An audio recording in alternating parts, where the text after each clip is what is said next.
Punks. You know, the lady from Robots, Granny's ass, it looks like this ball. Aunt Fanny. Yeah. Need to watch that movie again. I liked that movie a lot when I was a kid. Don't we have it? Yeah. It's what? I think we do. Yeah, we do. Because I remember we bought it at Walmart. Hello, Jacksonites. That was quite an intro for such a dark, depressing, scary movie with a lighthearted, funny opening.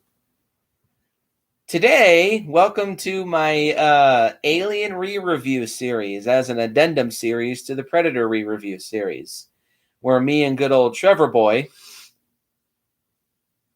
Howdy, everybody. I'm actually here for the first one this time. Oh, yeah, because you didn't join me for the first Predator. Me and good old Trevor Boy will be reviewing the 1979 sci-fi horror masterpiece that is Ridley Scott's Alien. Yes, indeed. Yes, back in 2017, in which were terrible reviews. Not yet, but I might. So, Trev, what is your history with Alien? Because this will be a long one. Yeah. So, I mentioned in the Predator 2 review because I was catching up with my history with Predator. I remember my dad watching both the original Predator and Aliens a whole lot. There were certain moments from either one that stuck out and kind of scared me whenever I was little. There was also some moments where he was watching the original Alien. I just didn't realize it. But yeah, he's much more so a fan of Alien, so he watched that one more often, but he's also a fan of the first movie. He had a old VHS which just had the egg part of the cover intact. The rest of the tape was a white box, so it kind of stood out from the rest of the tapes that we had on our shelves. So it always kind of intrigued me. There was one funny memory. It was actually right around the time we moved to the place we currently live, and we didn't really have all our things moved over yet, but we had a portable TV with a VCR in it, and I brought that tape along, as well as Aliens and I believe Predator as well. And those were some of the movies that I would watch as we were preparing to move where we currently live right now. And there was one night whenever I was watching it, and apparently the volume was rather loud. And the scene where Ripley, Dallas, and Ash are trying to find out where the facehugger went after being attached to Kane's face whenever he's in the room by himself, whenever they're looking for it, whenever Dallas knocks over, I think it was a trash can or something like that, whenever he knocks that over, it's just kind of like... I think it was a bedpan or some shit along those lines.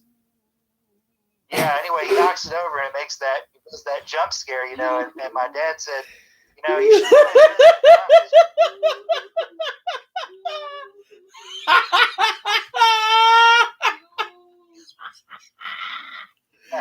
What happened? She sneezes and gets bugs all over her.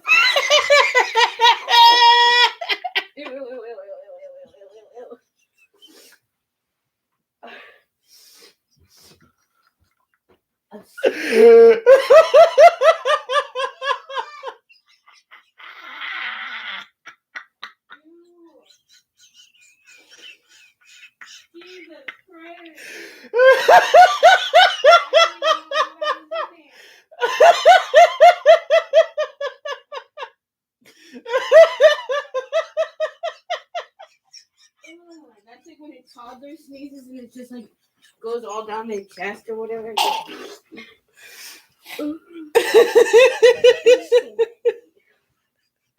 Damn, I guess the last 5 pounds out my nose.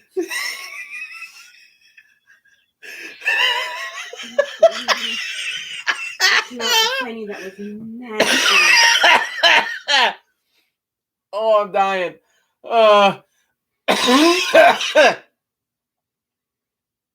Thanks. I needed that.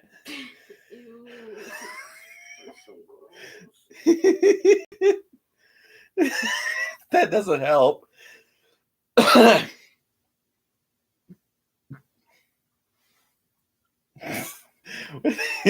Your flaring ass nostrils.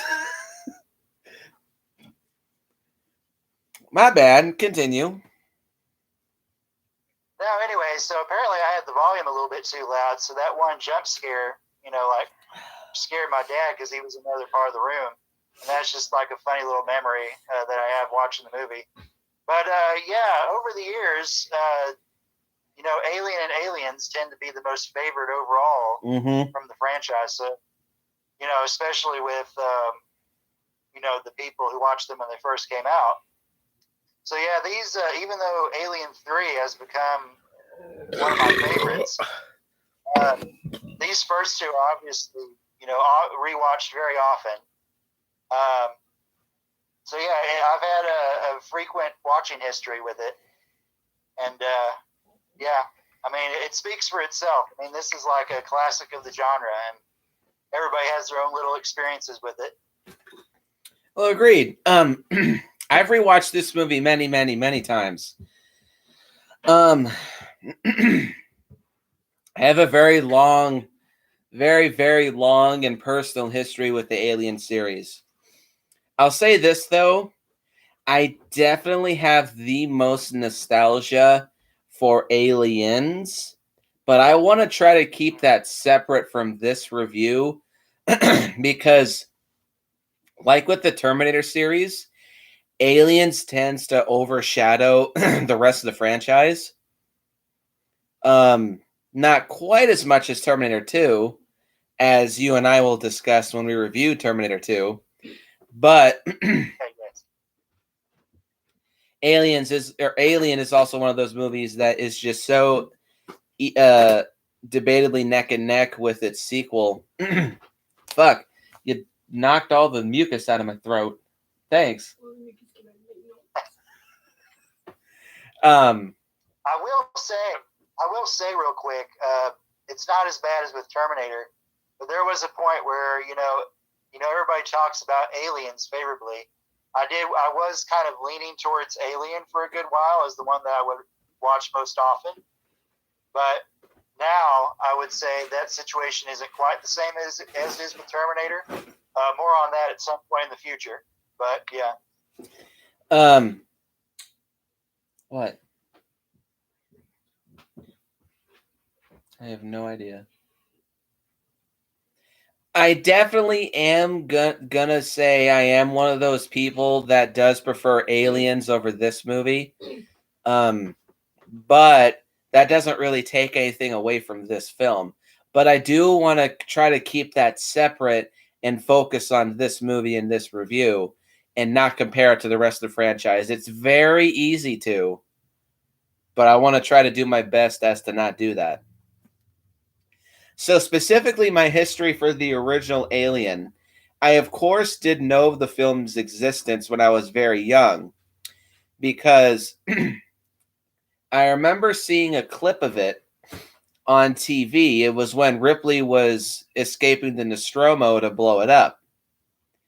And I was watching this movie at one of my mom's friends' houses, the guy named Al, the same place where I watched Predator 2 at. And I asked him, what's this movie?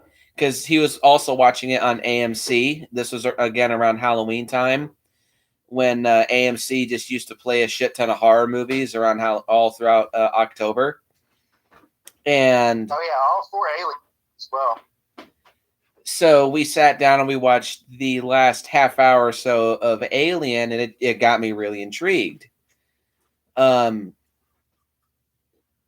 Couple years later, I did end up watching Aliens for the first time, but we'll talk about that more. But after watching Aliens, I went to another one of my mom's friends' houses, and her husband, who I just call my Uncle Randy, he is a gargantuan movie fan. He is a big Universal and 20th Century Fox fan. Kim's husband? Yeah. And he introduced me to the first Predator film, and he also introduced me to the first Alien movie. And so I just remember sitting down one day and we watched the original Alien, and I was hooked. Like that movie was an experience. You ever just have those moments where you watch a movie and it's not you watching a movie. That was like church for you. That was an awakening, an experience for you. For me, watching the original Alien was one of those. And then it made Aliens even better when I watched that right after this. Again, more on that later. You having problems there? Why don't you use your headless ones? Headless. My headless headphones. Totally. Why don't you use your wireless ones? Oh. That got me. But then the movie just kind of escaped me for a while. But then at, I think it was Walmart. No, it was Fred Meyer's of all places.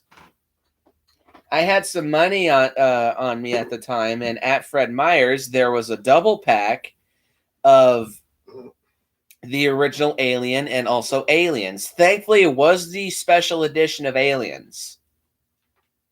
So unfortunately, it was the theatrical cut of Alien, but I just said, well, this is better than nothing. So I picked them up and I took them home, and I had myself an Alien double bill.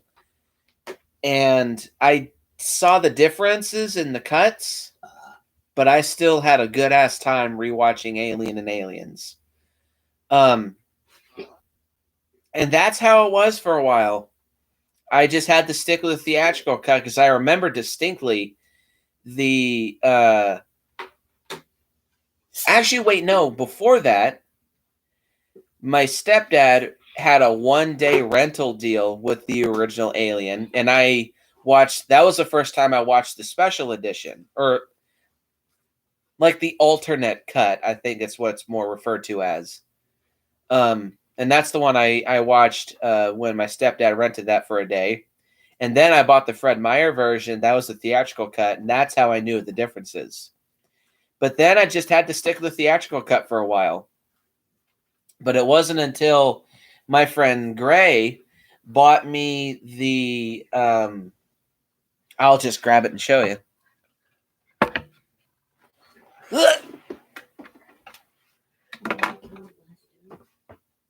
Curl Blaster. Huh?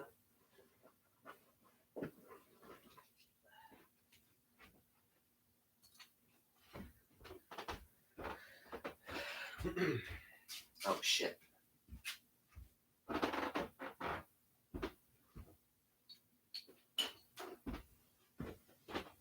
This is a totally riveting review. Well, while he's doing that, ladies and gents, there's several memories that I could probably recount. It's just not occurring to me right now because I've seen this movie so many times since that initial viewing way back when. There's just been several different occurrences and, different,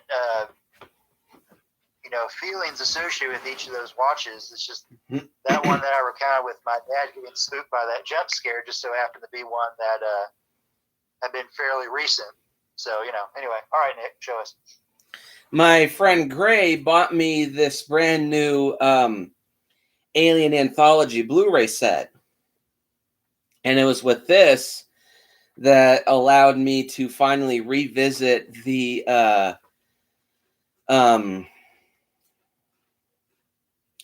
alternate cut of both the original Alien as well as the assembly version of Alien 3 and the alternate cut of Alien Resurrection. So I have him to thank for introducing me to this. That's a nice box set, by the way. Kind of envy it. It was very spendy. It cost $70. But it was his money, not mine. I have all of the 2003 Collector's Edition DVDs. And right after I got those, I think they went out of print, so it was a steal. That was back in 2011, I do believe, which is actually when that Blu-ray set came out. So. Damn, really? Yeah, I think so. Well, anyway, so, yeah, Alien is a staple of my taste in horror. And it certainly is a staple of sci-fi horror. So the cultural impact of Alien really cannot be understated.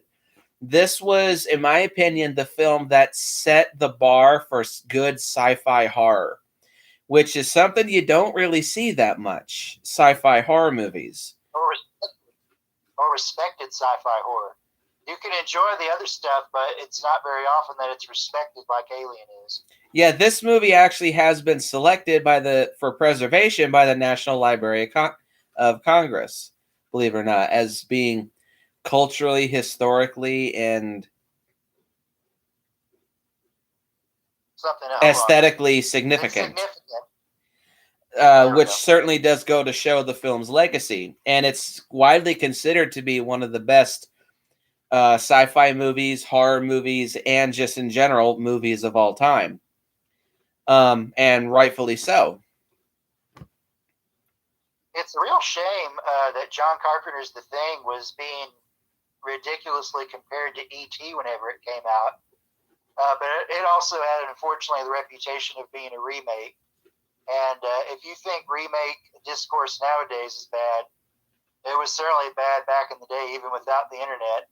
If something was remade, it was like they had to automatically shit on it, unfortunately. Unlike David Cronenberg's The Fly, which got a lot of critical praise, but that was like a massive minority thing. Like that was the one movie that that one gets a pass.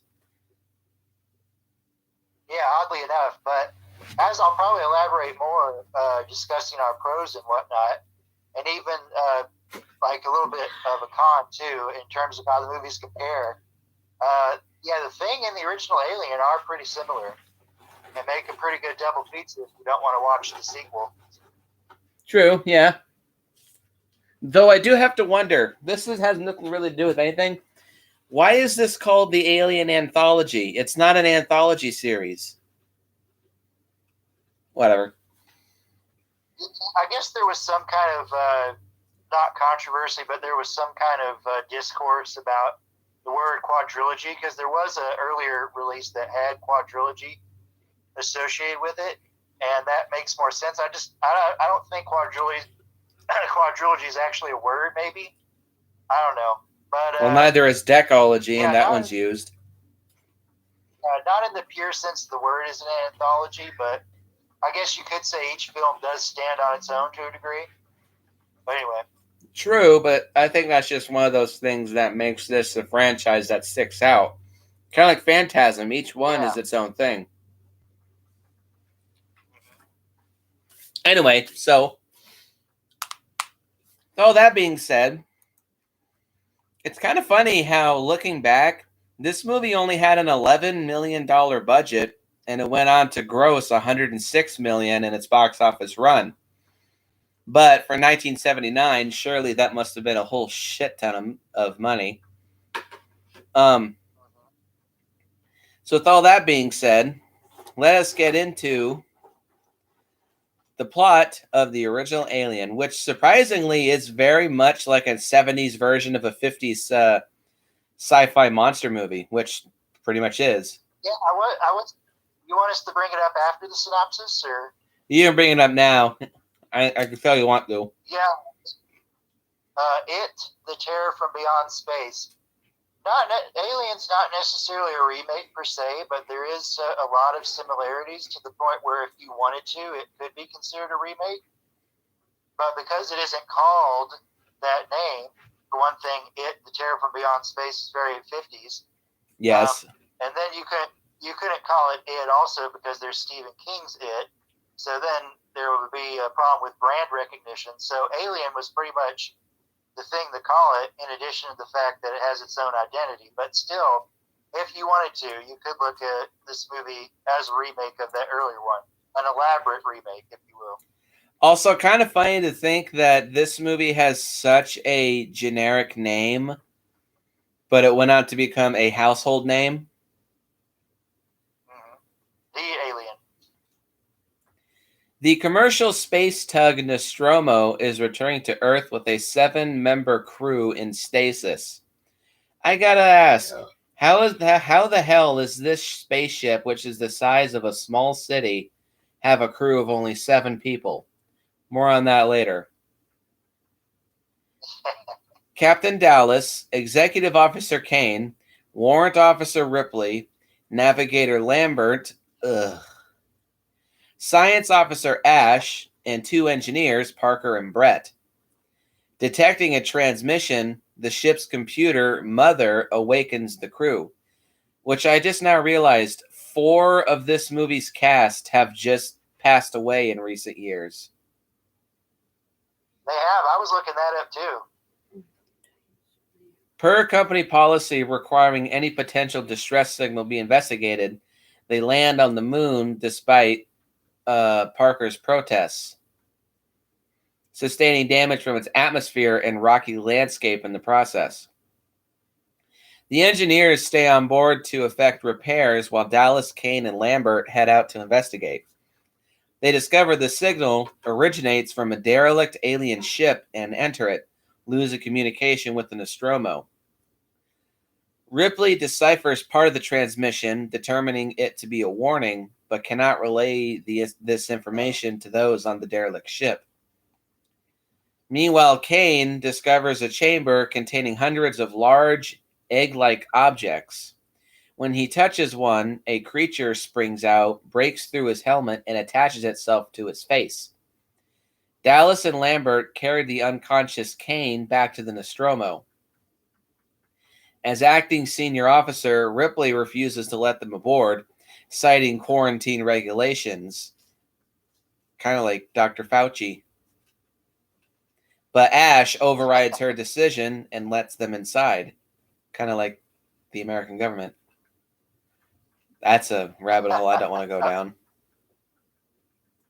Ash attempts to remove the creature from Kane's face, but stops when he discovers that its blood is an extremely corrosive acid.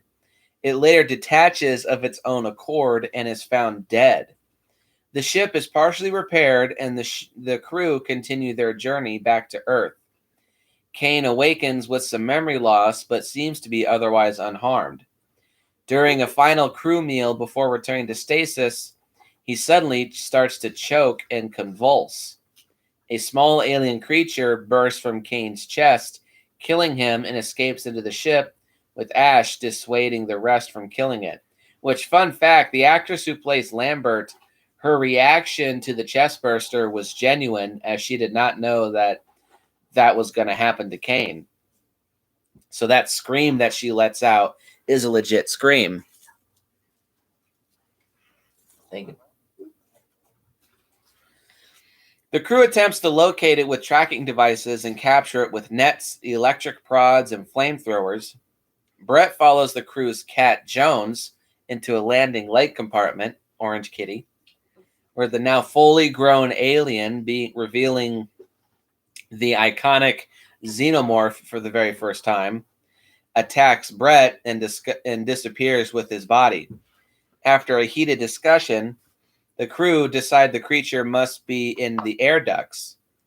Dallas enters the air ducts, which, by the way, I forgot to mention, played by Tom Skerritt, intending to force the creature into an airlock, but it ambushes and, in the theatrical cut, kills him, but in the alternate cut, we later do learn his fate. Lambert, realizing that the alien intends to aggressively kill the crew one by one, implores the others to abandon ship and escape in its small shuttle. But Ripley, now in command, explains that it will not support 4 people and insists on continuing with Dallas's plan of flushing out the alien. Accessing Mother, the ship's AI, Ripley discovers Ash has been secretly ordered by the company, Weyland-Yutani, to bring the alien back, and its crew is considered expendable. She confronts Ash, who tries to choke her to death. Parker intervenes and clubs Ash with a fire extinguisher, knocking his head loose and revealing him as an android. Ash's head is reactivated, and they learn he was assigned to ensure the creature's survival. He expresses admiration for the creature's psychology, unhindered by conscience or morality, and taunts them about their chances of survival. You have my sympathies. Smart ass. Ripley cuts off his power, and as they leave, Parker incinerates him. The remaining crew decides to self-destruct the Nostromo and escape in the shuttle. However, Parker and Lambert are ambushed and killed by the Xenomorph while gathering life support supplies. Ripley initiates the self-destruct sequence, but finds the alien blocking her path to the shuttle. She retreats and attempts unsuccessfully to abort the self-destruct system, but with no further options, she makes her way to the shuttle and barely escapes as the Nostromo explodes.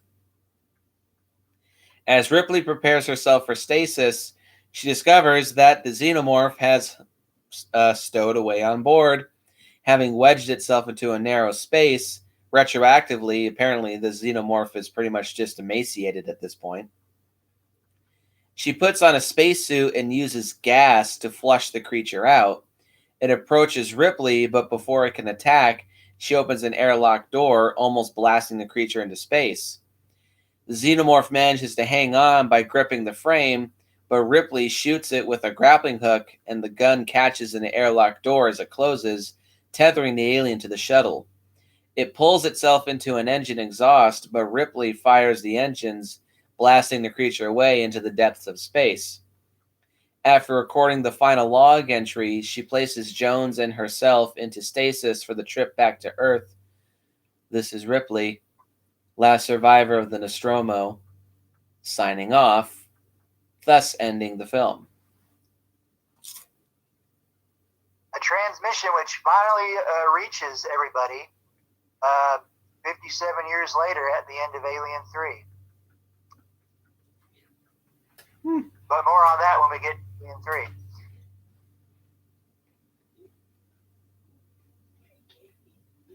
So yeah, this plot, whenever you read it, it seems fairly straightforward, but it's the layers that the actors and the execution of all the different cinematic elements bring to it that makes it so impactful and so classic, I guess you could say. This just occurred to me whenever we were reading the plot. I think this movie kind of brings a post-Vietnam distrust of the government into its dynamic with the workers and finding out that the company considers them expendable. It didn't really occur to me until reading this through, and I was thinking, hey, yeah, that would be an attitude you would have in the late 70s, or through the 70s, really, is that you don't trust your I guess you'd say superiors in this case, but that overall atmosphere finally started to go away as we came into the 80s, but it was still there continuously through the 70s. So that's another thing that kind of adds to this movie's effect, I would think, at least for some viewers. There's so many things you can actually take from this movie, different recollections and whatnot from viewers. But straightforward, definitely one of the best monster movies they've ever cooked up.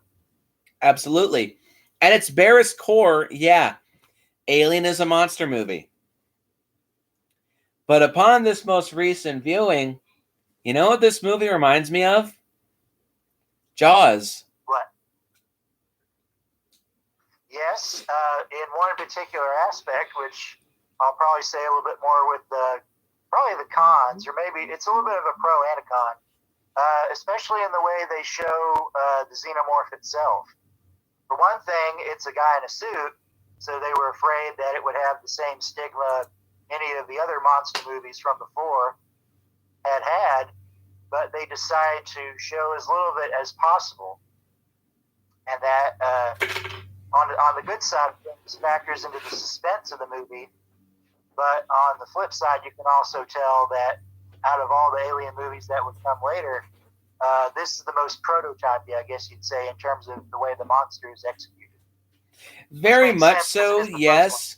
But I think that does work to the film's advantage in the fact that they definitely are trying to convey this very much as a horror movie and a monster movie. So they don't show too much of the monster. And even Aliens does this too. And keep trying to say I don't want to compare it to the sequels, but it's hard not to. It really is. But fun fact, the guy who played the alien, his name was Bolaji Badiho, I think that's how you pronounce it. He's a Nigerian visual artist and actor, which this was his only film role. He was a 26-year-old design student, standing at 6'10", 7 feet inside the costume, and he had a very, very slender frame. He was portrayed as if to make the alien look as if his arms and legs were too long to be real, creating the illusion that a human being could not possibly fit inside the costume. Very much so gives it a very otherworldly look. And I think he's kind of, thank you, one of the more unsung elements about this movie and its cast, because I'm sure that this damn costume was a pain in the ass to wear. There actually is a deleted scene that was recently recommended to me on YouTube, oddly enough, that I watched. It's an alternate version of whenever the alien or the Xenomorph kills Lambert. They actually show him sitting there in the left-hand corner of the screen. He's all crouched up, and she doesn't notice at first.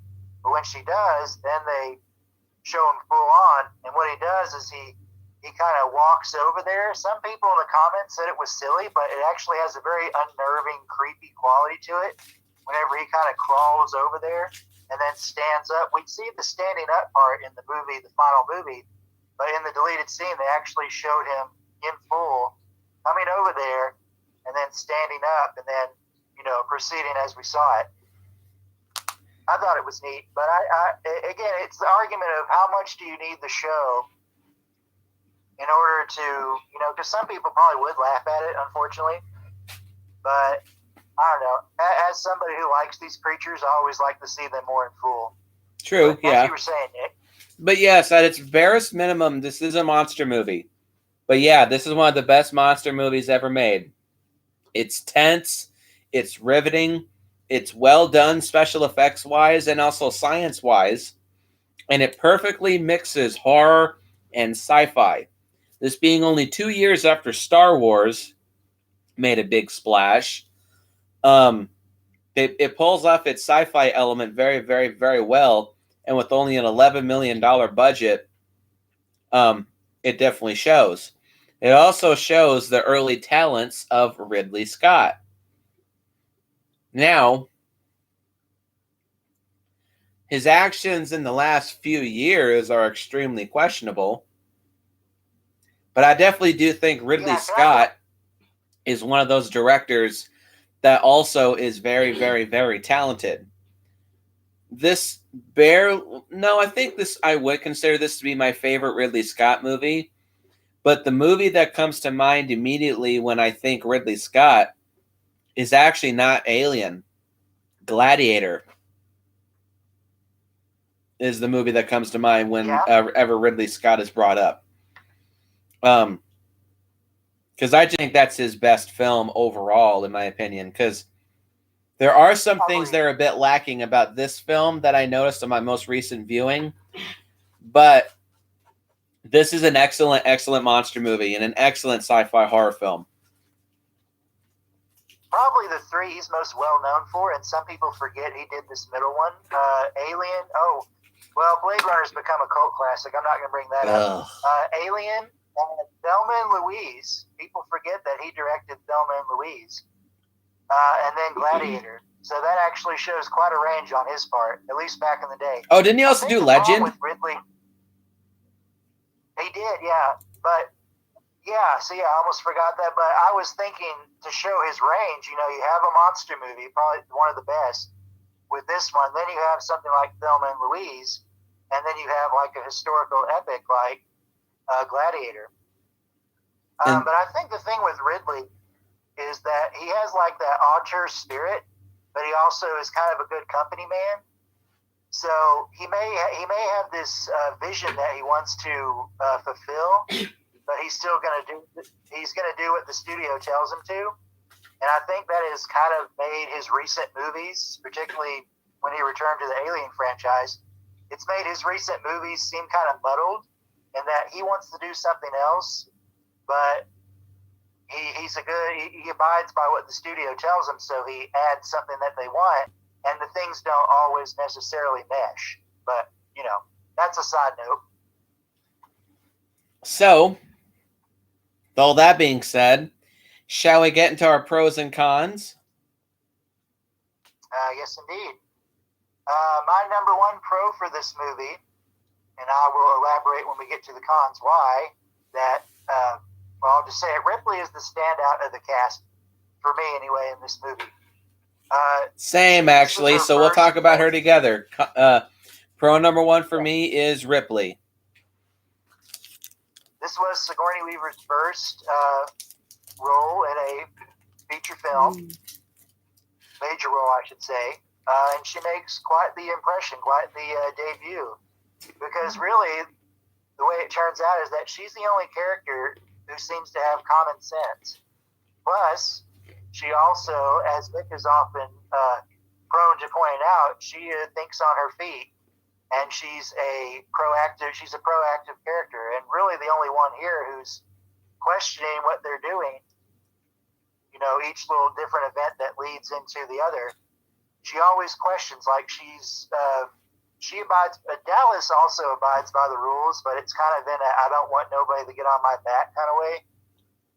But she abides by the rules in the way, again, more on that in a sec. But she abides by the rules in the way that she's supposed to, and she tries her best to maintain control of the situation whenever it's still controllable. But unfortunately, she's undermined. But as things progress, she still takes control of the situation and proves her worth as a survivor. But anyway, you go ahead and elaborate, Nick.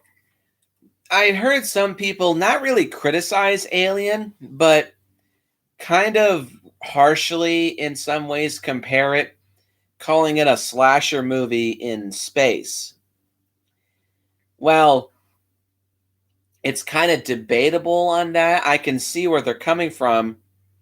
But if you want to call Ripley a survivor or a final girl, Ripley has definitely got to be one of the greatest final girls of all time. She's the queen of the final girl. Yeah, I would definitely agree with that. There's a lot of people that say Jamie Lee Curtis from the original Halloween is the greatest final girl, which, I mean, she's okay. But I think Ripley is the ultimate final girl because unlike Jamie Lee Curtis, who has some bad acting behind her role as a final girl in the original Halloween, Sigourney Weaver, right out of the park, shows some talent. She puts up with no shit from the dudes. She knows how to do her job. She has good chemistry relatively, with the rest of the cast. And you can definitely see throughout the entire movie, she's really the only one that's really got her head in the game and is trying to do her job, trying to take control of the situation, and trying to make the situation as streamlined as possible so that it could be best fit into their advantage. And then when she's all by herself, she has a couple moments where she's obviously freaked the fuck out. Like when she comes across Parker and Lambert's bodies, she just goes, and then she just runs off, and like she's fighting to keep her hysteria under control. And also with her facial expressions too, when she's initiating the self-destruct sequence, you can see on her face like she's fighting so hard to keep her nerve down. But in the end, she does. There you go. She's keeping herself composed. To compare with Laurie Strode from Halloween, Jamie Lee Curtis really wasn't afforded the same opportunity that Sigourney was, because they didn't think to bring Jamie Lee back until they basically had to sort of reboot the franchise, and they've even done that again. So she's been kind of like the fallback idea. Laurie Strode has for Halloween, but Sigourney as Ripley has pretty much been synonymous with the Alien franchise. She is the face of the first four movies, so she's kind of inseparable from it. Mm-hmm. Agreed. I do think that, I hate to say this, but this is the weakest portrayal of Ripley, but that's not necessarily a bad thing because it is so prototypey. It is the start. And we It's only go up from here. Yeah, it is a very, very strong start. And yes, we can only just keep going up higher and higher as the series goes on. And I think I think it goes down a little bit for Alien Resurrection, but still, not to say that her acting is bad, but she definitely is one of those actors or actresses that definitely improves on her stuff every go around. So yes, Ripley is the star of the cast. She's the one character that you immediately just attach yourself to, and you're just like, I follow this chick. And like one of my Sorry, the part was originally written for a man, so she kind of made it her own whenever she ended up being cast for it. It doesn't necessarily show, but you do get that feel, because in this movie, one of my favorite things about Ripley, she is not afraid to talk big, and she's not afraid to be hands-on, because those seeds are sown in this movie. When Parker is just like running his mouth and running his mouth and running his mouth after Dallas is taken by the alien, she's just like, will you listen to me, Parker? Shut up! And when she finds that Ash is a fucking weasel, she just immediately grabs him by his shirt and smashes him against the wall. Because, like, I don't want to hear your goddamn explanation. Which, that's probably the one moment in the whole movie where she does lose her composure for a moment. But it's kind of an understandable moment where you just realize, damn, you guys just never gave a fuck about us, did you? She says, I don't want an explanation, I want an answer. Because I did watch it with subtitles, and there's things that you catch that you don't hear with just going by the audio. And that was a nice little touch, is the fact that, you can explain something in a way, but that doesn't necessarily mean you're going to answer it. Yep. All right. So, Ripley is just awesome in this movie. And yes, it's her prototypical performance, but the only place you can go is up from here. And yeah, we go up. Go ahead. And for final note on Ripley, modern movies we use the term woke, and movies don't have to be woke in order to have like a strong female lead, because 42 years ago we had Ripley, and she, like we said, she only got better from there. So it's like you don't really have to try that hard. You just you don't have to pander, you don't have to cater. You just do what they did with Ripley. Maybe you can't ever do it again. Sarah Connor comes close. Very close. Yeah.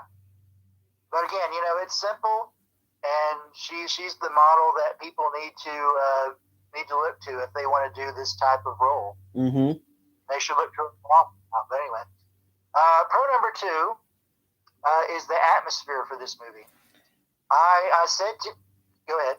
Pro number 2 is technically 3 pros rolled into one. The atmosphere, the tension, and the suspense in this movie are on point, top fucking notch. So pro number 2 and 3 for me is the atmosphere and suspense. So you want to go ahead and talk about them all? Yeah, so I mentioned to Nick, this is like probably the perfect late night movie, because it's just, especially whenever they're sitting there waiting to leave LV 426, because for one thing, it looks like night, on the planet there. And it just adds to the tension. This is a movie where when you're watching it, there's certain things that people do where you're like, oh, don't do that, because this is gonna happen. It's one of those movies where you like audibly react to it whenever you're watching. Sometimes if you're like really into it, you're like, don't do that. Why would you do that? Or like, oh, they shouldn't go and do that. It kind of factors into a problem with her, but we'll get into that in a little bit. But Lambert, what she was told, the actress was told, is that she was supposed to be how the audience felt whenever they were watching this movie. And I can see that to a degree, mainly like whenever they're walking up to the Juggernaut ship. And she's saying, hey, let's get out of here. She says that more than once. And you're thinking in your head, yeah, they probably should have got out of there as soon as possible. But again, or like, little moments, like whenever Kane's looking around in the ship, and he's talking to he's talking on his receiver, and they're listening to his feedback because they're separate for a little bit. Not his feedback, but what he's seen. And then like he falls into the little lower part of that area that he's at where the eggs are. He falls pretty much into like a little layer of mist, and you're like, oh shit, this is where things are going to go south.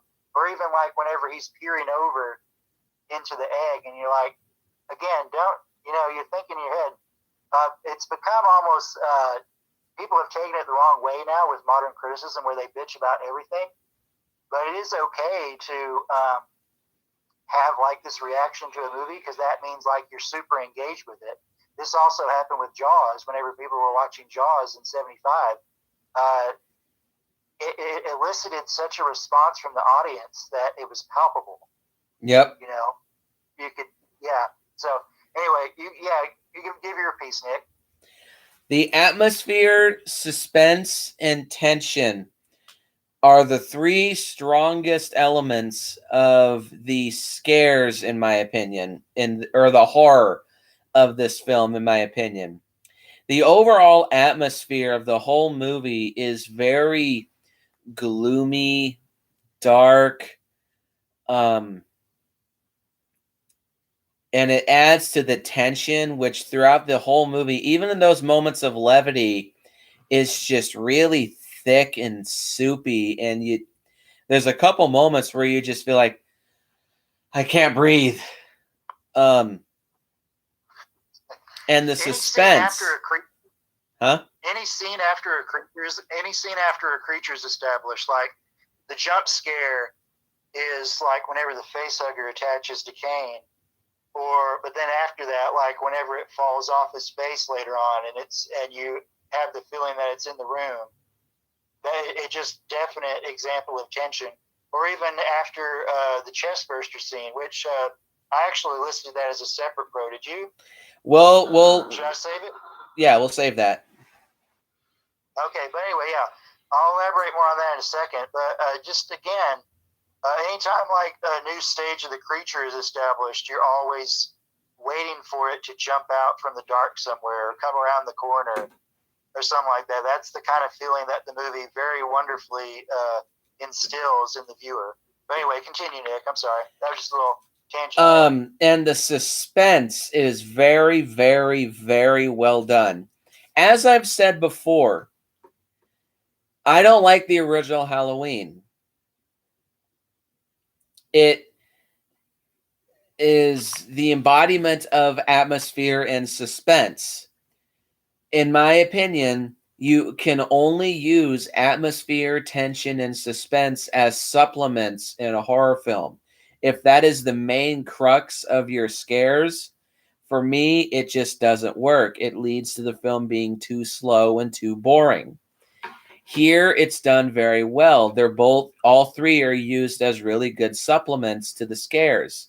Stop fucking flailing, for Christ's fucking sake. I figured out how to kill the first boss in my game, and I'm so close every time, and I freaking die. The suspense and the buildup is so well done because it's interesting suspense. You want to know what happens? Yeah, it draws you in, it leads you on, and it gets you interested, and you want to see more. You want to see where the movie goes to next. And this will lead into pro number 3, technically, is the scares. All of this atmosphere, tension, and suspense, they all lead themselves to some of the greatest jump scares in all of horror movie history. There's 3 in particular. Kind of 5. Well, no, 4 at least, actually. There is, of course, the facehugger scene where Kane's looking into the egg. And at first you expect it, but because the suspense is so good and it draws you in, you kind of forget about it. And then all of a sudden the facehugger jumps out and attaches itself to Kane's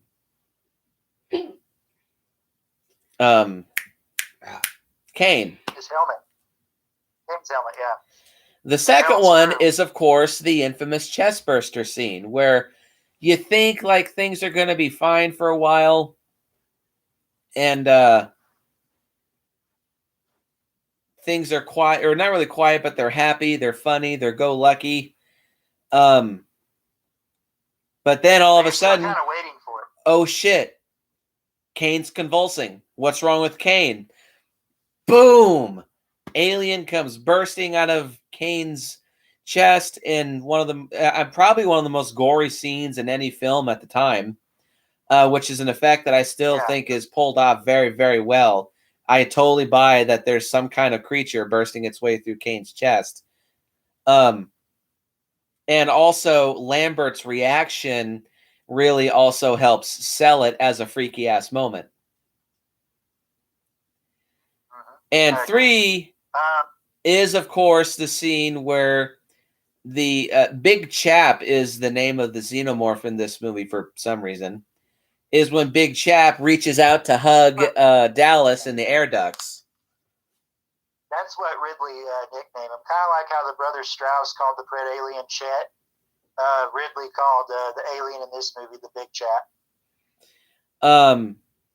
The kind of 4th one has to do with the ending, but I'll get to that when I talk about the ending. Yeah.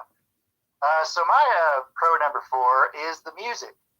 It's 3. not used a whole lot. No, my pro number 3 was the suspense, so we went and talked about both of them. Yeah, I got you. So pro number 4 for me is the music.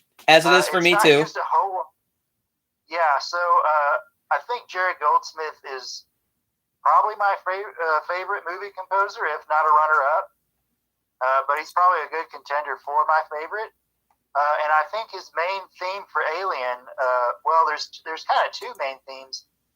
There's the one theme that we hear over the credits, which is used again whenever they're in the Juggernaut. It's that very echoey, just weird, unsettling noises is pretty much what it is. So it's basically more of a soundtrack than a score. But the main theme, which I think first plays whenever the Nostromo detaches from its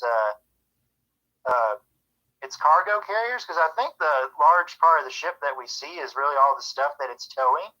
But the main ship is what actually lands on the surface, if I'm not mistaken. I've always been kind of confused by why it's so big and so, almost like a city in space. But even he sees it. Yeah. Anyway.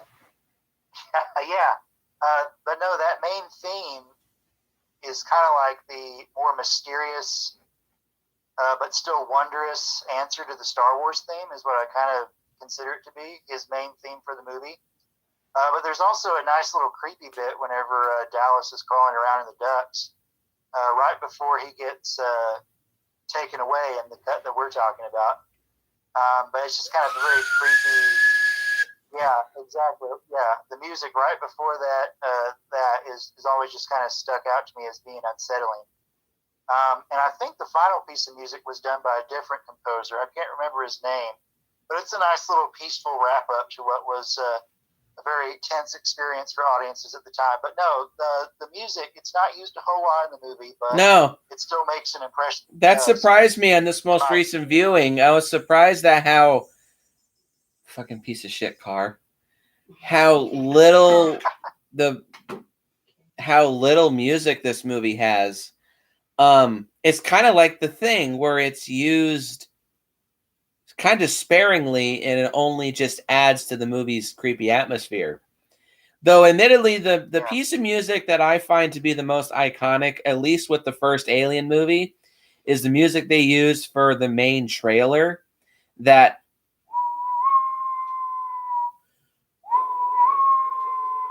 sound, that just immediately takes me back, and that, as far as I'm concerned, is the main theme of the original Alien. Ironically, it's not actually used in the movie at all. As far as the film goes, my favorite, as far as sound goes, bit in the whole movie is the opening, where the camera is panning past a point of space, and it's panning past this planet, and you see the title slowly manifesting in the top of the screen. And as this shot's going on, you hear this, like, it's a droning sound, I guess, that slowly and slowly builds and gets louder and louder as the scene goes on. And of course, when the title is fully exposed, it builds to its crescendo and then moves off into its slow, more ominous music. Yeah, Jerry Goldsmith definitely was at the top of his game. It's a shame that his only Oscar win, for some fucking reason, was The Omen. But Jerry Goldsmith is a very, very, very good film composer. He had his own brand. He had his own style. And while he's not quite one of my favorite film composers, I would say he is definitely one of the very best that ever lived. So yeah, definitely he lent his own style into making this movie's music much more unique. Did he return for Aliens? What? Did he return for Aliens? No, that was James Horner. Was it James Horner? And unfortunately, he reused a lot of his score from Wolfen, a little bit of Wrath of Khan, and Kroll. That's one of my problems with Horner, is that he actually reuses a lot of music. So if you've seen his filmography, you're going to be like, oh, I thought that was the theme from this movie, but you used it in this and used it in this before. But I guess that's like a little bit of a nitpick. It's good music. I just actually used to really like James Horner as a composer, but then I realized it's good music, but he only has a handful of pieces that he continuously uses for some movies. But anyway. And also, a final note about the opening. I think what adds to the creep factor is the fact that it looks a little animated, like a retro cartoon, kind of, almost. Mm-hmm. It has that almost like a matte painting look to it. So yeah, a little bit, yeah. Pro number 5, or yeah, sure, go ahead. Okay, so my pro number 5. I think the most convincing or most impressive creature effect in this movie, because the rest of it would, the other two stages for the Xenomorph would improve as we went along. I feel like the Facehugger is actually probably the most impressive, since it's the first thing we see and the thing that we linger on the most. Because it looks a little bit gross whenever they're looking over the dead body of it.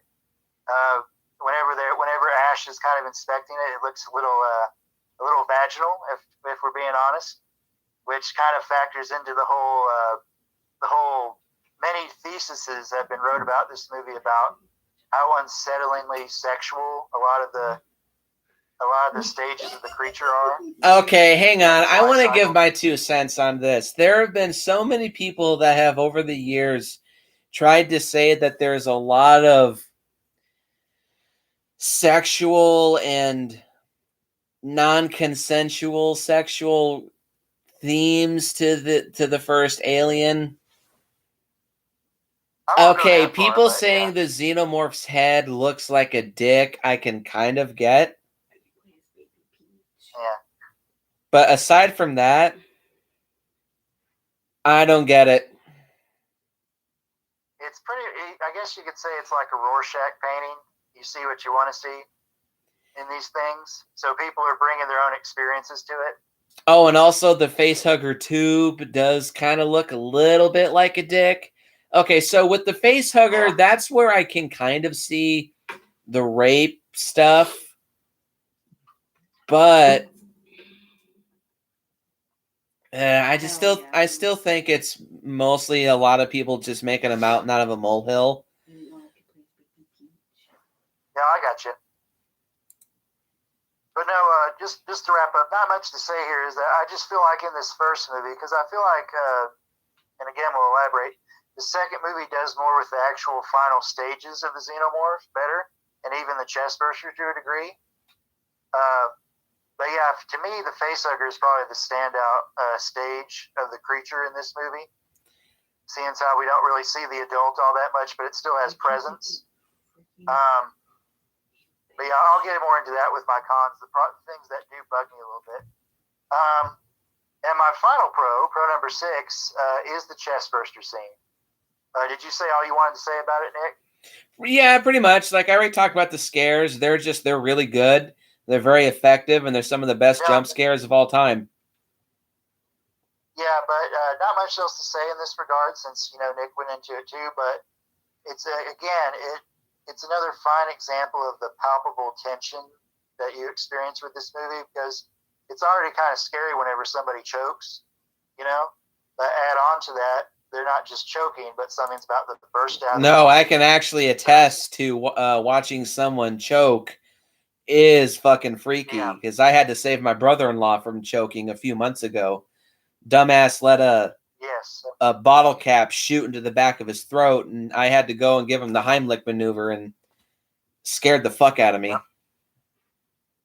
Yes, exactly. So in a way, that scene is kind of channeling that already natural dread we have for that situation, and just makes it worse by, there's a monster doing it. But yeah, it's still an unsettling scene to this day, and not much else to say except for it's deservedly one of the most iconic moments, not only in this genre but in all movie history, really. So the rest of your pros. I'm sorry. Pro number 5 is the pacing of the film. Well, I do have an issue with it. I will say, overall, it is quite good. It's kind of like Jaws. It is slower. More on that later. But when it works for you, the pacing is very good at drawing you in and getting you hooked and getting you interested and getting you on the edge of your seat. Which I'll just say this movie definitely is a mood piece. But when you're in the right mood, this movie's pacing can be very, very, very effective. And very good for that matter. When you're drawn in, every scene just seems to flow into the other, and it just keeps escalating and escalating until finally, with its climax, you're totally exhilarated. Pro number 6 is the set design. Not quite talking about the effects, but the production design for this film is very top-notch. Again, only an $11 million budget, but you definitely do get the sense that this feels like a real place, and it does feel kind of plausible. I don't know exactly when the Alien franchise's timeline is. I think it's in like the late 2080s, maybe. It's like 21 something. We're already, it's not, obviously not in the 21st century, but yeah, I don't think they've ever nailed it down exactly, like in the films themselves, but I think they have in the comics, but I haven't read any of those. So, but this movie's universe does feel fairly plausible. Nothing like Star Trek or anything, but this feels a bit more grounded and a bit more realistic than something like, say, Star Wars. That's for damn sure. And the ship overall is very well designed. It's very meticulously planned. It looks old. It looks like something that was lived in. And it looks like something that people have spent a lot of time in. And like I said, it looks very believable and plausible. No, I was just going to say, this is definitely the counterpart on the other end of the spectrum, so to speak, for what Star Wars initiated. True, in the late 70s. It's like we're coming at it from the other direction. This is well, a horror movie instead of a fantasy movie. So there Yep. you go. And also that is something that adds itself to the scares as well. It's a big place, but as the poster states, you're in space, and in space, no one can hear you scream. Moving right along, pro number 7 is the Xenomorph itself. Not talking about these special effects still. The Xenomorph is one of the most badass, iconic, and terrifying monsters ever made, bar none, by anybody in any franchise. These fuckers scared the living shit out of me as a young one. More so it had to do with aliens, but this movie definitely did, when I first saw this movie, scare the crap out of me all over again. Because I was already exposed to a whole bunch of xenomorphs on a mass scale and seeing the rampant destruction that they cause. But then this movie shows me this is what only one of these fuckers can do. Damn. And something I want to say, this is something that's also good about the tension for the film. For that whole scene when Ripley and Parker and Lambert are fighting Ash when he's when he's going ape shit Terminator, I just kept kind of thinking, what the hell's the Xenomorph doing this entire time? Just chilling. Sure, let's just say that. But no, that was like something that I was always kind of freaked out about. Like, what if during this whole scuffle, the Xenomorph just decided to show up and say, "Sup?" What's up, guys? Oh, that's a surprise, but I'm still gonna kill you. No, I'm just kidding. But the Xenomorph is such an iconic monster. It's got such a great look, great sound effects, a great design. I mean, yeah, the questionable head looking like a dick thing aside, the Xenomorph is just such a badass monster as far as I'm concerned. I definitely am team... No, go ahead. I'm team Yautja over team Xenomorph, but the Xenomorphs are awesome monsters. Yeah, and a final note, just to wrap up all the great things you said, Nick. The Xenomorph is exactly what you're afraid of, is laying out there in the dark. Whenever, you're like, you go into a dark room or you're out at night and you're imagining what might be out there, the Xenomorph is like the worst possible thing that could be out there. And I think it executes that primal fear to the best of its, to the fullest, really. And also, its design is very, very distinctive. Like, who would have thought about a monster that essentially uses its tongue to kill you, being a secondary inner jaw? And also, one thing to say about the facehuggers, these fuckers are nightmare fuel. Facehuggers scared me more than the actual xenomorphs. Oh, fuck, I lost Trev. Hang on one sec.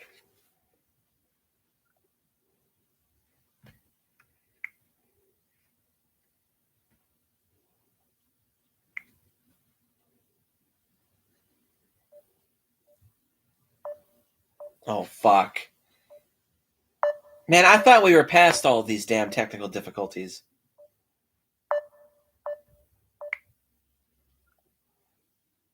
Hell yeah. Hang up and then redial.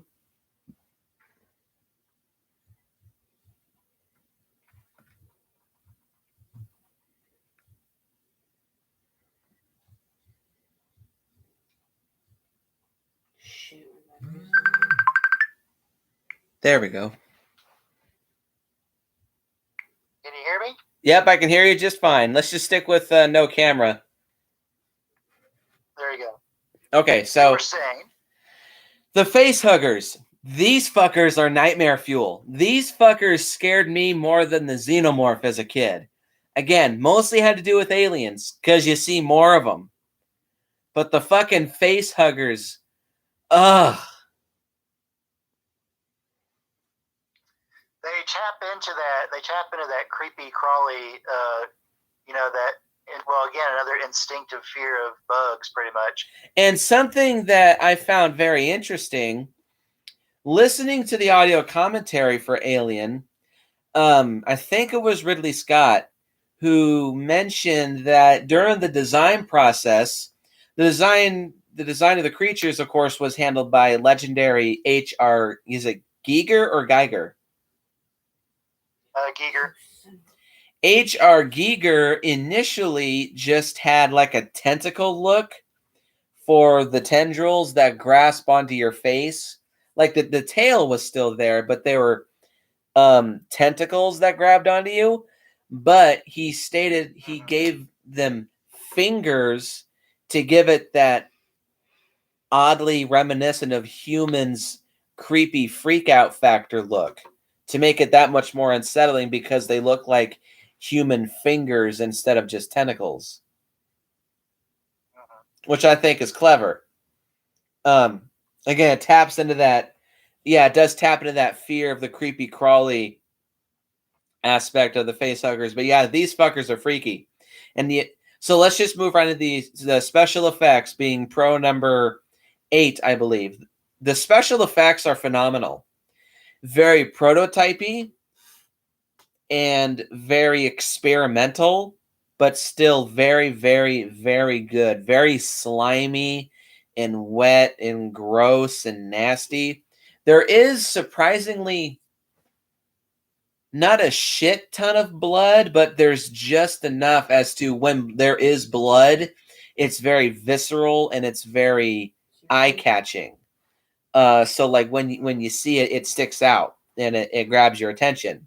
Like the chest burster scene, and when the Xenomorph kills Parker and Brent. Or not Brent. Brent too, but Parker and Lambert. The suit itself for the Xenomorph, again, you don't see a whole lot of it, but you can get a sense of its whole body, and it's seamless. There's no creases in the folds. There's no zipper that's seen. There's no skin that's shown. It looks like a living, breathing alien creature. And it's very, very, very well done. Again, not a whole lot of it shown, but it takes the less is more approach. Again, kind of like Jaws.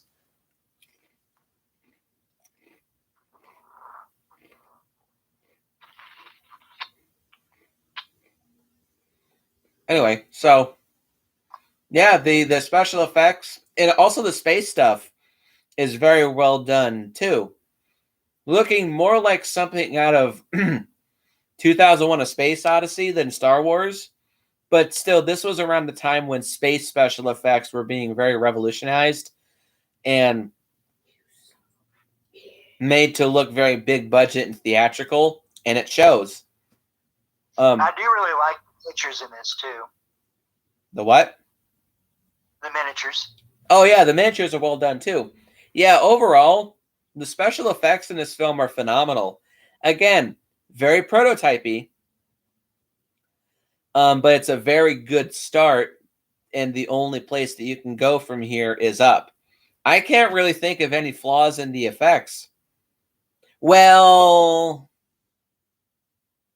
I'll bring up a couple, but they're minor. Okay, so yeah, I'll just let Trev handle that. But there is one that comes to mind, but we'll talk about that later. And the final pro that I have, pro number 9, is the ending of the film. It's definitely a good twist that gives, some may say it's a cheap way to extend the movie's runtime and give it like a false ending. And then, oh, there's more. But that's why I like it. When you think, oh, the alien blew up in the spaceship, so you can just think, you can just end the movie there. But this is the final jump scare that I was referring to. When the alien's hand shoots out and spooks Ripley, I didn't see that coming the first time I saw this movie. And what's also funny, she runs right past it and doesn't even notice it when she first gets in the shuttle. if you're looking carefully, you can see Big Chap sleeping in there. Oh yeah, there's actually two moments, like right before Brett gets killed.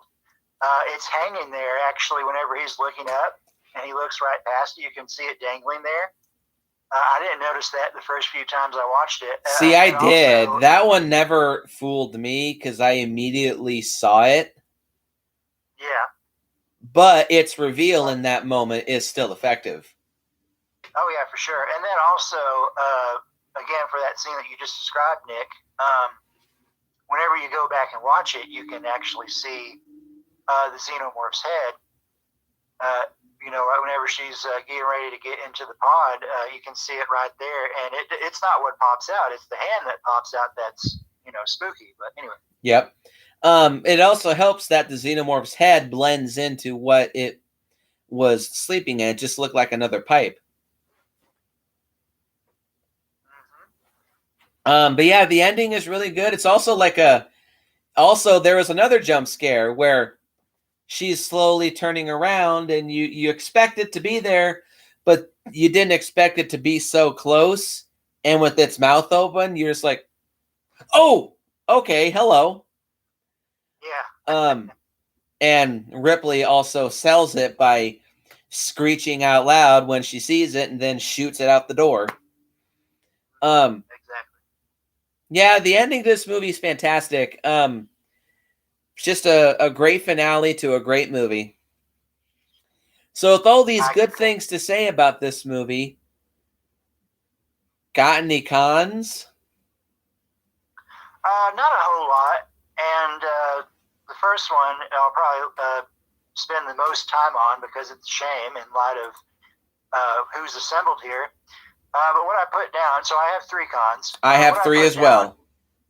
Yeah, so my first con is, unfortunately, aside from Ripley, the rest of the cast is fairly unlikable. And I'm just going to go ahead and I'm going to sound off some of the names here. Well, for one thing, Veronica Cartwright as Lambert, and I already kind of explained that. She gets irritating, and she actually didn't like the fact that she had that emotional weakness. In fact, I'm going to read what it says here on Wikipedia. She disliked the character's emotional weakness, but she accepted the role, and she said, they convinced me that I was the audience's fears. I was a reflection of what the audience is feeling, which I can see that, but still at the same time, she does start to get annoying. I bring her up first because Veronica kind of has some prestige in the horror and sci-fi genre. Whenever she was a little kid, she was in The Birds, Alfred Hitchcock's The Birds. She's not in just one, but two versions of Invasion of the Body Snatchers. She's in the 78 version. I knew that. She pops up again, and then she pops up again in the 07 movie. I also remember her in Candyman 2. She's the mom of the lead actress in that movie. Damn, really? Yeah. Yes, indeed. So yeah, she has some genre weight behind her, as opposed to Harry Dean Stanton as Brett. He actually said during his audition for this movie, he said, "I don't like sci-fi or monster movies." And of course, Square. Well, and then the only thing closest to the genre that he appeared in later on was Christine. He's a detective in that movie.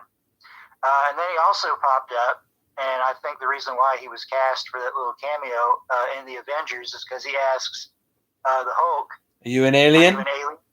Yeah, and I was thinking, oh, right, because he was an alien. Haha. Hold on. What a foreshadowing. For Veronica in terms of her genre weight. Tom Skerritt, he also appeared in Poltergeist 3, which I'm sure he's not too proud of. But again, a lot of these guys. John Hurt. Kids nowadays or younger people probably remember him for being Hellboy's dad. Yep. As do I. In the movies.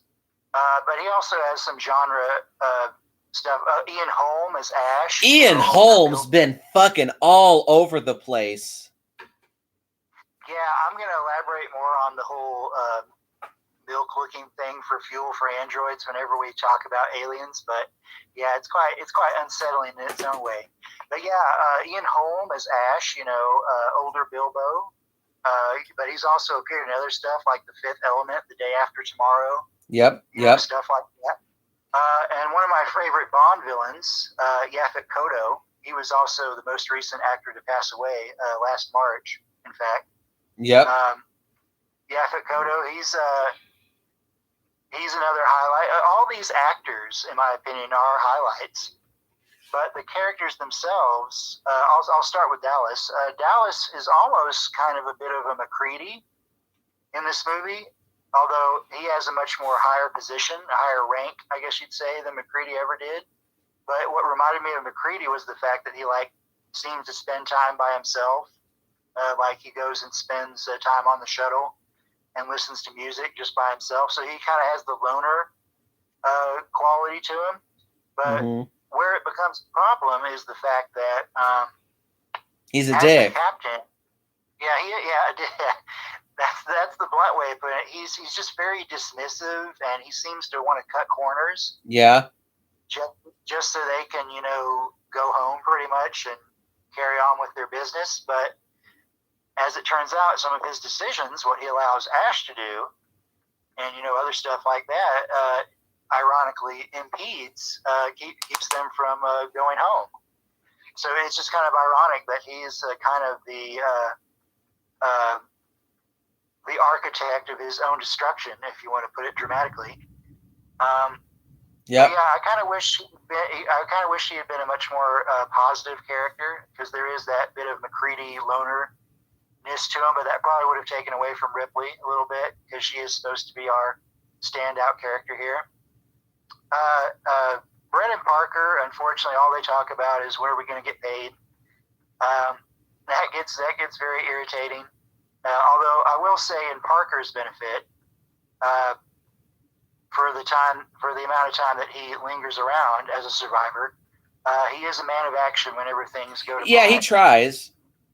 And he's ready to go. He's not like Brett, who lets the cat go and doesn't realize why. They probably should have caught the cat so that Jonesy doesn't pop up on the blip again. But yeah, I do.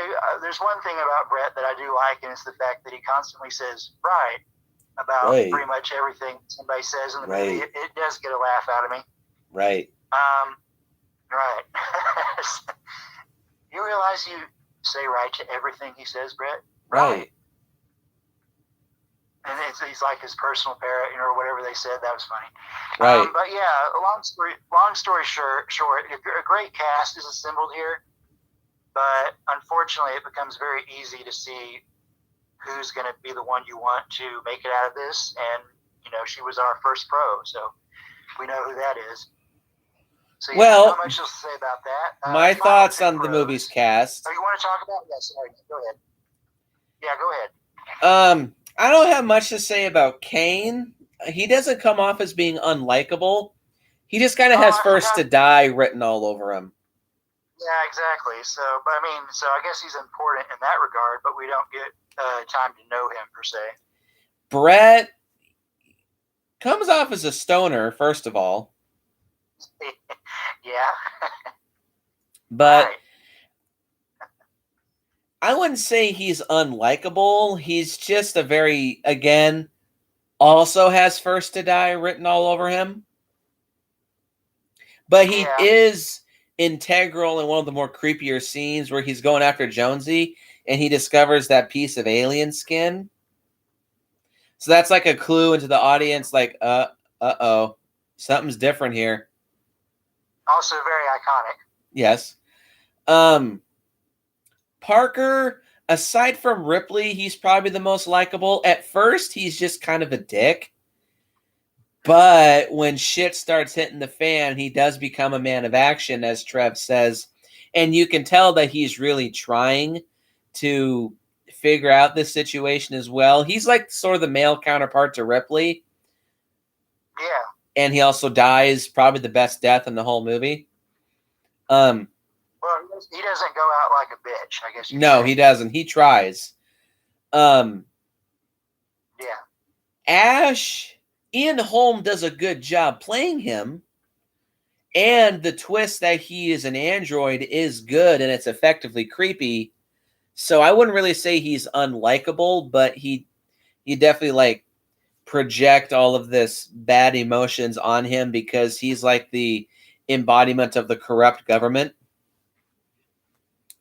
The two characters that I really don't like is Dallas, played by Tom Skerritt, of course. Pretty much what Trev says. He's a very dismissive, very disinterested, nonsense, but no nonsense, unlikable douche. Which is funny because Tom Skerritt, by all accounts, and I've actually seen bits of him interviewed, he's a very soft-spoken and kindly man. So, he's definitely playing a part here. Oh, I just never liked, I never liked Dallas in this movie. Like, all he wants to do is just do shit as quick as possible. Like, he just comes off, everything around him is an irritant or an annoyance. Like, everything bothers him. Exactly. But the ultimate character who I really don't like is Lambert. I understand that she is the embodiment of the audience, but my God, does she get annoying about it. The ultimate epitome of that is in the I say that we abandon the ship. We just get in the shuttle and we just get the hell out of here. It's like, bitch, shut up. That's actually kind of what she's become famous for, is that kind of whiny, freak the fuck out kind of character.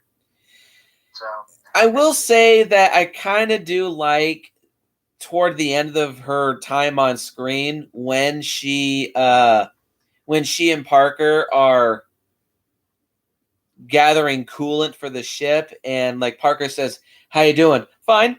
She's like trying to keep herself together, like she's trying to focus on her task, just to keep herself composed.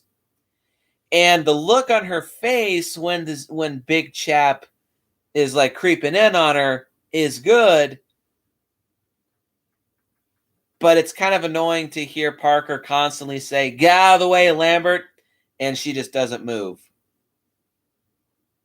Now, it sells that she's like frozen in fear, which is all well and good, but she still could have gotten out of the way well before Big Chap started to close in on her.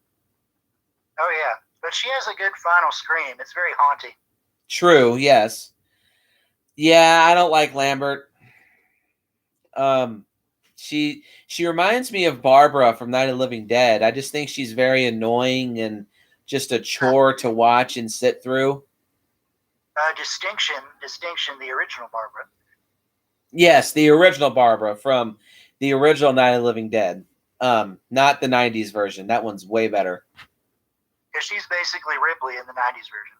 Yes. In a good way. Yes. And do you have anything else, Nick? Because I had one final note about the cast. Nope, that's it. One final thing about Ash. He kind of becomes the de facto villain once we realize what he is. Yes. And what his motivations are. So, again, I guess I'll just say the actors, all great. I've actually seen them in several other things, and I've enjoyed them in those. And they're good here, too, in terms of what they're given with. It's just their characters that are problematic. Well, yeah, characters are problematic. Varying levels of quality. Yeah. I just kind of wrapped it up by saying they're unlikable because it becomes very obvious who the person we want to see survive is. And that's pretty much why I put it like that. So, yeah, moving right along, my last two cons. I'm not going to say a whole lot about them. I do feel that there are a few moments where the effects where the prototypey effect is in play here. But really only two things bother me. It's the fact whenever the chest burster kind of scurries off, I could see people probably finding that amusing. especially after Yes, such a hardcore. that one never bothered me because I feel like they were pulling a bit of a James Cameron where they knew that it was a bit of a easy effect to spot. That's why they don't show it much. It's like a quick scene where the chest burster just scurries off. It's very obvious it was like a prop that was on a track in the counter, and it was just moving, and they put shit in the way to make it look like it's running through. Exactly. But it's a quick shot, and it gets across the message right then and there. Zippity-doo, out of here. But I only bring it up because if somebody was looking for it, and I guess you'd have to be looking for it to make it a problem, they could point to that as being something that isn't convincing. And then the only other thing that doesn't look great is the alien's final death scene. Whenever he's just kind of floating around out there. I wasn't going to mention that. These are just little nitpicky things, but I'm bearing in mind that if you're a first-time viewer and you're not like hardcore into the genre, it's just something that might stick out to you. And I guess I'm being a reference guide in that regard. But still, yeah, they do feel a little prototypey. But then again, that's why we have the Jaws effect going on here. This is where it differs. This is where Alien differs from The Thing, in the fact that The Thing has some of the best practical effects committed to the screen, and they aren't afraid to show them off. Here, though, with their limitations, they have to make sure the presence of the creature is what stands out, rather than its actual, appearances. And so, in that regard, it definitely ties back into the Jaws kind of doing things. And then my final con, and I actually kind of got into this already a little bit. Depending on your mood, the pacing can be a little off. I think it's actually a great way to bring us into things is whenever the ship is coming back to life after it receives the distress call or the distress signal. But it could probably make less inclined viewers be kind of looking at their watch maybe. But yeah, not a whole lot to say about that. Again, it depends on your mood as to whether this is an issue or not. But yeah, I think the pacing can factor into being a bit of a con. Yep, So, that's yeah, one of my cons too, is this movie is very much a mood piece. Depending on what you're in the mood for, this movie can be very gripping and have the Jaws effect, or it can be a little too slow and you just end up looking at your watch and just feeling a bit antsy. I've seen worse movies where it's like this, but upon my most recent viewing, that's when it finally did stick out to me. And I may have just been not in the mood to watch it, so it may not even just be a con, but that's how I felt the last time I watched this, is I did feel like this is a little too slow. Even when the movie is trying to be, or is being epic and more fast paced, it still has that slow edge to it. Regarding, because it's not even that long of a movie either, no, so. It's not. It's just under like 2 hours. But regarding the effects, the big moment that sticks out to me is the transition from the prop Ian Holm head to being very obvious. It's just Ian Holm's head through a hole in a table. I forgot about that. And they put milk all over his face and a skim flap around his neck. It's very jarring and very obvious. It's kind of like the first Terminator when they go from the dummy Arnold where they have his eye, showing. And then he puts the glasses back on, and then it goes back to Arnold himself. It's kind of like that. Yep. Sort of reminds me. And I feel like they were aware that there was a big difference, because whenever you do see the transition, it's a very quick shot, but it still is noticeable because the dummy head doesn't even remotely look like Ian Holm. So, yeah, that really sticks out to me as probably being the one. I just forgot. That's probably the biggest flub in the effects, but that doesn't take away from the fact that the practical effects are still very, very, very good. It's just the prototypiness that where it reels its ugly head. There are some really good shots, close up of the Xenomorph's mouth whenever he smiles, so to speak, which have some good saliva effects and whatnot. I do like those for sure. Same. And even like the first few inner jaw scenes that we've ever seen are good too. Yeah, I guess you could say he's smiling. Well, it's just that I think it's right before he kills Brett. His lips or his mouth peels back to show his fangs or his teeth, and that's what it kind of reminded me of. And my last con that I have here is I also think that it's kind of like Nightmare on Elm Street. There's too few characters, leading to a low body count, and also not a huge variety of deaths or kills, where it's just it gets a little stale on, like, if you want a huge body count and a huge amount of gore, this movie does not have you covered because of how few characters are in it. And so the Xenomorph actually only kills technically 3 people if you don't count Dallas, because Ripley kills him. Oh yeah, let's talk about the egg morphing scene if you have any thoughts on it. I love it. I think it's one of the creepiest scenes in the whole movie. Again, oh, yeah. Coming off of Aliens, and like I said, I watched the alternate cut for the first time when my stepdad rented it from Blockbuster. So this felt very much similar to Aliens, but because of the slower pace and the creepy noises, it gives it a much scarier atmosphere. But this was like them planting the seeds of what was to come with Aliens. Yeah. Go ahead, sorry. They show that the Xenomorph collects dead bodies and like secretes this stuff, presumably from its back tubes, and corpses are morphed into eggs, which I think is really, really interesting.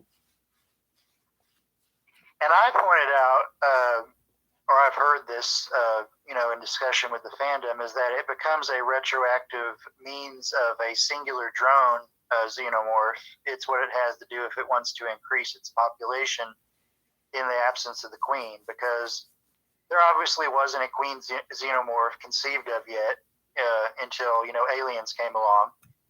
The queen is basically the T-1000 for that movie, but more on that when we do Aliens. But yeah, still, I don't think some people make it a big deal and say it contradicts what Cameron did. I don't think it necessarily does. No. Because, go ahead. I was just going to say no, I don't think it does. No, I don't think so either, because, again, given my positive sunshiny attitude with most things, I just look at it as like a backup plan. All right, the queen isn't here, so what are we going to do to make sure we have backup? Well, we're just going to turn our victims into eggs. And then well, the thing is, you have to wonder, so they're becoming eggs, does that mean they become facehuggers? Or could it be like a sped up process where, okay, they make eggs, but then like a Xeno immediately comes out of it? Because, the facehugger thing would be dependent on a host. And in this situation, there wouldn't have been that many other people to facehug had Dallas and Brett gone through the whole process. So there's some questions left unanswered there, but I don't think it's necessarily a bad thing. It just makes you wonder and gives you good food for thought. Yep, which is what a good movie should do. Indeed. But yeah, that's my last issue. I feel like there's too few characters and not enough kills. It's not a huge problem, and it's only really a big issue if I let it bother me. But that just takes away from such a great film. So let's wrap up our final thoughts on the original Alien, shall we? Well, I mean, we've gushed about it plenty, and this is a movie where you'll be hard pressed to find somebody legitimately say anything bad about it. Whatever cons we have are ultimately nitpicks in the grand scheme of things, because the movie still works as. I mean, it's like the definition of I guess you'd say a modern classic, because it isn't old enough to be like I guess, on par with like the Universal monster movies and stuff like that. But it's getting there, and definitely will have that reputation, I think, someday. Yep.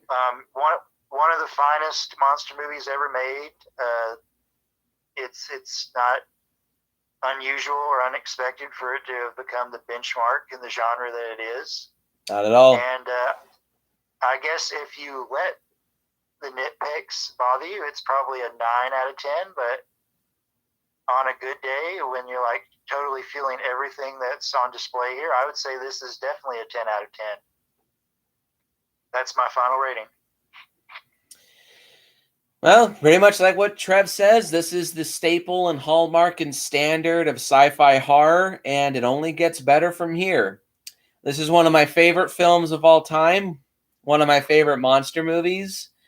While it's not a perfect 10 out of 10 for me, because I do see that this movie does have a couple issues, still is a very solid movie, a very good start to a very good quartet of films. Fuck Prometheus and Covenant.